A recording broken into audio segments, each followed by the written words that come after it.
Hi, இன்னைக்கு நம்ம ஜீத்னா அப்படிங்கிற ஒரு வார்த்தையை மை, தும், ஆப், ஹம், யஹ், வஹ், ஏ, வே போன்ற வார்த்தைகளோட வாக்கியத்தில் எப்படி அமைக்கலாம் அப்படின்னு ஆங்கிலத்திலும் தமிழிலும் பார்க்கலாம். ஜீத்னா, தட் மீன்ஸ் வின், ஜெயிப்பது. If it is a boy, மைம் ஜீத்தா ஹூ. கேர்ள், மைம் ஜீத்தி ஹூ. தட் மீன்ஸ் I win, நான் ஜெயிக்கிறேன். Next word is tum. Tum means you, நீ.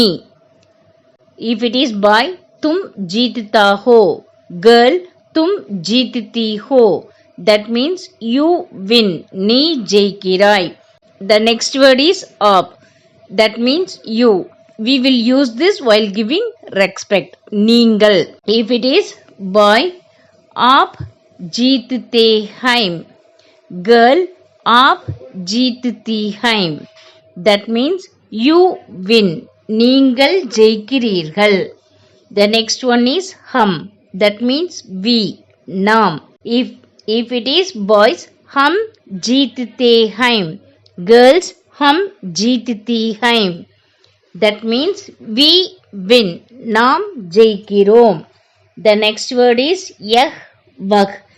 That means he, she, it. இவன், அவன், இவள், அவள், இது, அது. We will see the sentence. If it is boy, yah jeetta hai. Girl, yah jeetti hai. Boy, vah jeetta hai. Girl, vah jeetti hai. That means he wins, she wins, it wins. இவன் ஜெயிக்கிறான், அவன் ஜெயிக்கிறான், இவள் ஜெயிக்கிறாள், அவள் ஜெயிக்கிறாள், இது ஜெயிக்கிறது, அது ஜெயிக்கிறது. The next word is ஏ, வே.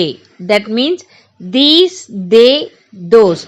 இவர்கள், அவர்கள், இவைகள், அவைகள். We will see the sentence.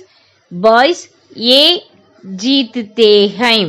Girls, ये जीतती हैं. Boys, वे जीतते हैं. Girls, वे जीतती हैं. That means these win, they win, those win. இவர்கள் ஜெயிக்கிறார்கள், அவர்கள் ஜெயிக்கிறார்கள், இவைகள் ஜெயிக்கின்றன, அவைகள் ஜெயிக்கின்றன.